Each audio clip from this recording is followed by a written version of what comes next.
29 April 1999 रात्रीचे साधारण 12:30 वाजले होते. दक्षिण दिल्लीतल्या बारमध्ये दारू देणं यावेळी साधारणपणे बंद करतात आणि अखेरच्या क्षणालाच त्यावेळी काँग्रेसच्या हरियाणातल्या एका बाहुबली नेत्याचा मुलगा त्याच्या मित्रांसोबत बारमध्ये गेला.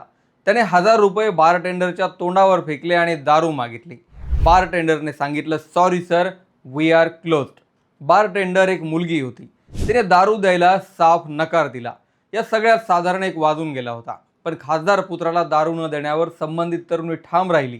संतापलेल्या राजपुत्राने हवेत गोळीबार करून बारमधलं वातावरण शांत केला. दारू देण्यावरून बाचाबाची झाली आणि संतापलेल्या खासदार पुत्राने बारटेंडर असलेल्या मुलीच्या डोक्यात दोन्ही भुवयांच्या मधोमध गोळी घातली.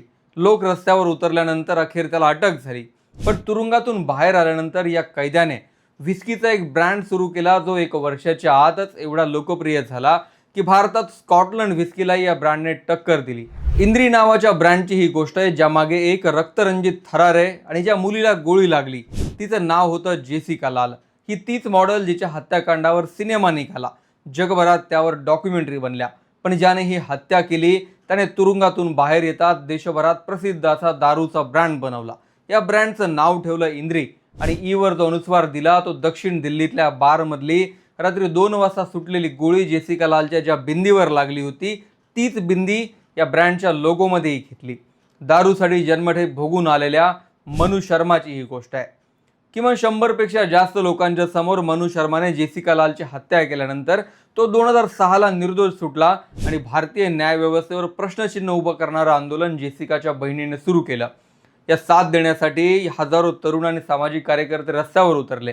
मनु शर्माचे वडील तत्कालीन खासदार आणि काँग्रेसचे मातब्बर नेते विनोद शर्मा होते. घटनेनंतर पोलिसांनी तपास सुरू केला. पोलिसांनी आरोपपत्र दाखल केलं. मुख्य आरोपीसोबत इतर काही जणांवर पुरावे नष्ट करणं, आरोपीला मदत करणं आणि कट रचणं अशा आरोपांखाली कारवाई करण्यात आली. आरोपींमध्ये विकास यादव, अमरदीप सिंग गिल, टोनी गिल आणि इतर काही व्यक्तींचा समावेश होता. पण पुढे जे घडलं त्यामुळे देश हादरला. तपास आणि खटला पुढे जात असताना अनेक साक्षीदारांनी आपली भूमिका बदलली. तब्बल 30 पेक्षा जास्त साक्षीदार होस्टाईल झाले. म्हणजे पोलिसांना आधी दिलेली माहिती त्यांनी न्यायालयात बदलली किंवा नाकारली.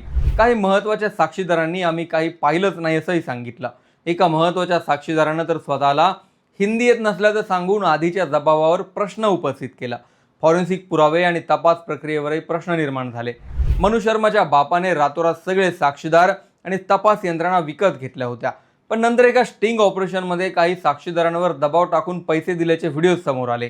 त्या स्टिंग ऑपरेशनमध्ये आरोपीच्या राजकीय कुटुंबाशी संबंधित व्यक्तींवरही प्रश्न उपस्थित झाले. वाढत्या दबावामुळे आरोपीचे वडील असलेल्या विनोद शर्मा यांना हरियाणा मंत्रिमंडळातून राजीनामा द्यावा लागला आणि काँग्रेसमधूनही हकालपट्टी झाली. आरोपी मनु शर्माच्या बाजूने तेव्हा देशातील सर्वात नामांकित वकील राम जेठमलानी यांनी खिंड लढवली. दुसऱ्या बाजूला सरकारी यंत्रणा आणि दिल्ली पोलिसांकडून खटला चालवला जात होता. मात्र सुरुवातीच्या खटल्यात सरकारी पक्षाच्या कामगिरीवर मोठ्या प्रमाणावर टीका झाली. 21 फेब्रुवारी 2006 हा या प्रकरणातला सर्वात वादग्रस्त दिवस मानला जातो. दिल्ली सत्र न्यायालयाने मनु शर्मा आणि इतर आरोपींची निर्दोष मुक्तता केली. कोर्टाने निकाल दिला की पुरावे आणि साक्षीदार पुरेसे नाहीत. 7 वर्ष चाललेल्या खटल्यानंतर आरोपी मुक्त झाल्याने देशभरात संतापाची लाट उसळली. या निकालानंतर भारतात अभूतपूर्व सार्वजनिक आंदोलन झालं. तरुणाई रस्त्यावर उतरली. दिल्लीसह अनेक शहरांमध्ये निदर्शनं झाली. मोबाईल SMS मोहीम, ईमेल मोहीम आणि जन आंदोलनाच्या माध्यमातून न्याय मिळावा अशी मागणी होऊ लागली.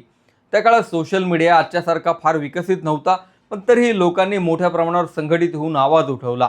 नो वन किल जेसिका हा संतप्त प्रश्न देशभर विचारला जाऊ लागला. याच नावाने 2011ला विद्या बालन आणि राणी मुखर्जी यांचा सिनेमाही आला. जेसिकाची बहीण आणि कुटुंबियांनीही न्यायासाठी लढा दिला. माध्यमांनी हे प्रकरण आक्रमकपणे उचलून धरलं.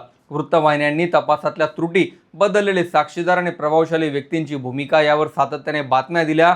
त्यामुळे प्रचंड लोकदबाव निर्माण झाला.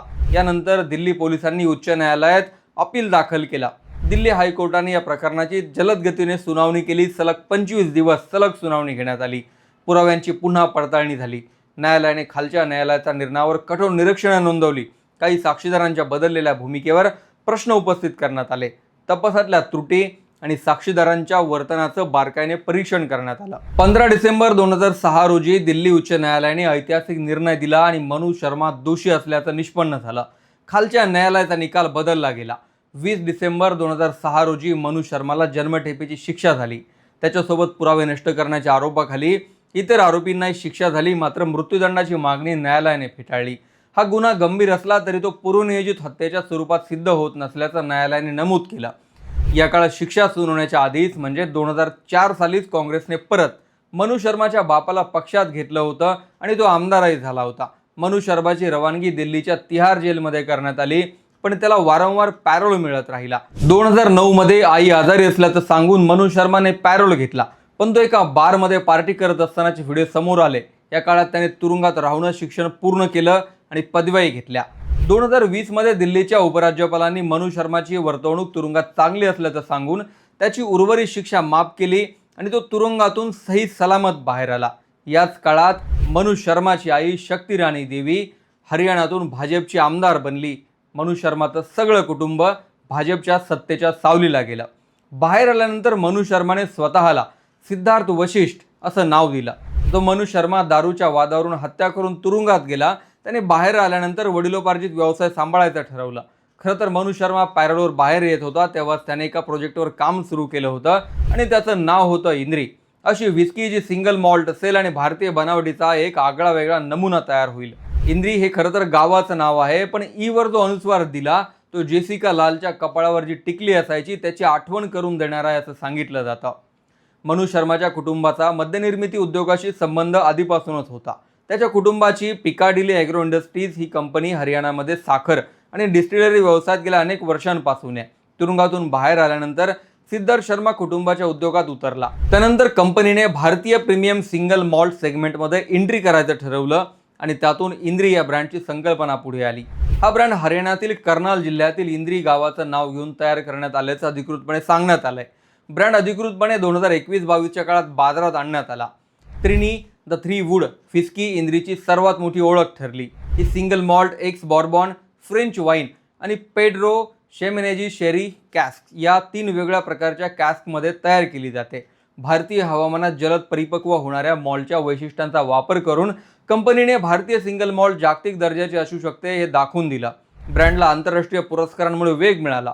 2023 मध्ये इंद्री दिवाळी कलेक्टर्स एडिशनला व्हिस्कीज ऑफ द वर्ल्ड अवॉर्ड्समध्ये best in show double gold सन्मान मिळाला. पुढे इंद्रीने भारतातील सिंगल मॉल्ट बाजारात वेगाने वाढ केली. भारतीय सिंगल मॉल्ट श्रेणीत इंद्रीने जागतिक स्कॉच ब्रँड्सनाही विक्रीमध्ये मागे टाकण्याची कामगिरी केली.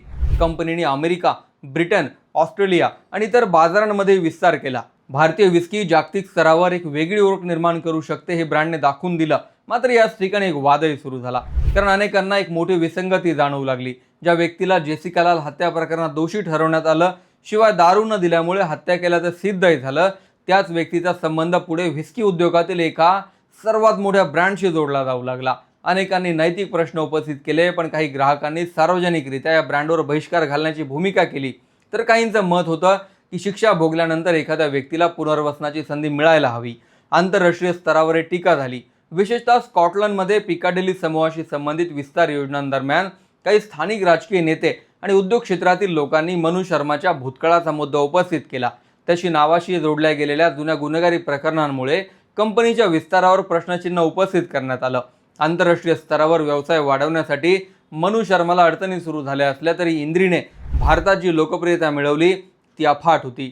हीच इंद्री आता जगभरात पोचली आहे. त्या इंद्रीच्या जन्मामागे कंपनीच्या मालकाचा एक मोठा भूतकाळ दडलेला आहे. त्याचीच ही स्टोरी. व्हिडिओ आवडला असेल तर लाईक, शेअर, कमेंट्स करा. चॅनल सबस्क्राईब करायला विसरू नका.